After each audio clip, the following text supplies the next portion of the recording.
Reculer pour mieux sauter. On va étudier dans ce PSE le déplacement d'un objet induit par des vibrations asymétriques. Pour cela, nous allons induire un profil d'accélération asymétrique et périodique à une plaque qui sera notre support, et étudier le mouvement unidirectionnel d'une pièce par rapport au mouvement de la plaque. Le but est de proposer un modèle théorique expliquant le phénomène et identifier les paramètres d'intérêt afin de maximiser le mouvement.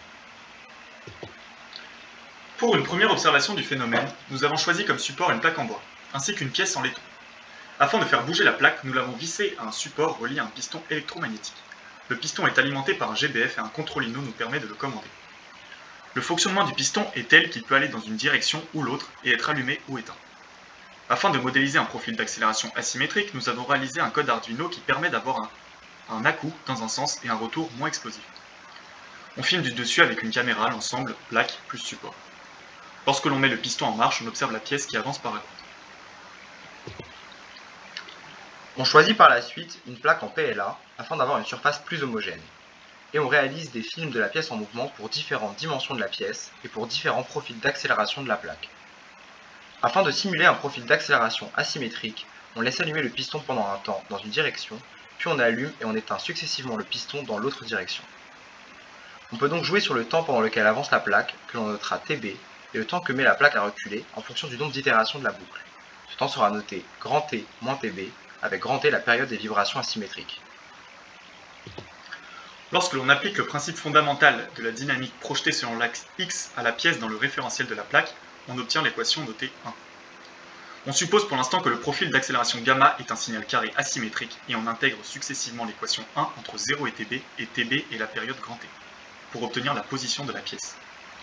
Les lois de Coulomb sur le frottement statique nous donnent également une condition de mise en mouvement. En effet, l'accélération du piston lorsqu'il avance doit être supérieure à la constante delta. On remarque la nécessité de déterminer le coefficient de frottement solide ainsi que le temps de relaxation taux pour vérifier le modèle expérimentalement.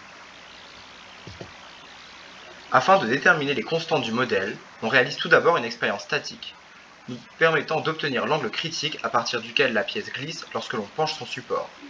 En prenant sa tangente, on obtient le coefficient de frottement solide statique que l'on assimilera au coefficient dynamique pour la suite. On induit ensuite une vitesse à la pièce et on détermine le temps taux grâce au temps que met la pièce à s'arrêter et à la vitesse initiale de la pièce. Le temps TB de l'avancée brutale du piston étant de l'ordre de 100 millisecondes, on négligera par la suite le terme en V sur taux. Pour analyser les données, on réalise un reslice sur ImageJ des vidéos que l'on a obtenues. A l'aide des repères placés sur la plaque, on extrait de façon semi-automatique à l'aide d'un code MATLAB la position de la pièce et de la plaque au cours du temps. On observe bien que la pièce avance par rapport à la plaque, cependant on possède trop peu de points pour réaliser des dérivées satisfaisantes. Nous allons donc dans la suite essayer de modéliser la courbe de la position de la pièce par rapport à la plaque à l'aide de notre modèle. Et pour faciliter l'étude, nous allons travailler sur une période. En observant la position de la plaque sur une période, on remarque que, à part au début, lorsque le piston avance, sa position évolue linéairement. Ainsi, l'accélération est nulle sur cet intervalle de temps, et il faut donc que l'on change le profil d'accélération de la plaque et que l'on définisse un temps TA très court, pendant lequel la plaque accélère. De la même manière, lors du retour de la plaque, puisqu'on la fait reculer puis s'arrêter successivement, on devra avoir une succession de pics d'accélération. Étant donné que les temps mis en jeu sont très courts, on modélise la phase de retour par une accélération constante gamma- entre TB et grand T. Sur ces 5 courbes, on observe la position de la pièce en bleu, la position de la plaque en rouge, et enfin la position de la pièce par rapport à la plaque en jaune. Ces courbes ont été obtenues pour différentes fréquences de vibration, c'est-à-dire des valeurs de TB différentes, allant de la plus grande fréquence à la plus petite. On distingue 3 phases dans le déplacement. La plaque avance et la pièce recule par rapport à celle-ci, de 0 à TB, puis la plaque recule et la pièce avance jusqu'à ce qu'elle s'immobilise par rapport à la plaque. Enfin, la plaque recule, mais cette fois la pièce est immobile. L'intégration du principe fondamental de la dynamique nous donne ces deux équations régissant le déplacement de la pièce par rapport à la plaque. X étant la position de la pièce dans le référentiel de la plaque. Pour que la pièce atteigne un équilibre et reste immobile sur le retour, il faut que gamma- soit inférieur à delta. C'est notre deuxième condition d'observation du phénomène. On observe bien une parabole dans la phase 1, une parabole renversée dans la phase 2, puis un déplacement constant dans la phase 3. La détermination des coefficients de ces paraboles nous permet de remonter à une valeur de delta plus concluante que lors des expériences statiques. Nous avons donc déterminé toutes les conditions d'observation du phénomène. La question que l'on va maintenant se poser est celle de l'optimisation du déplacement.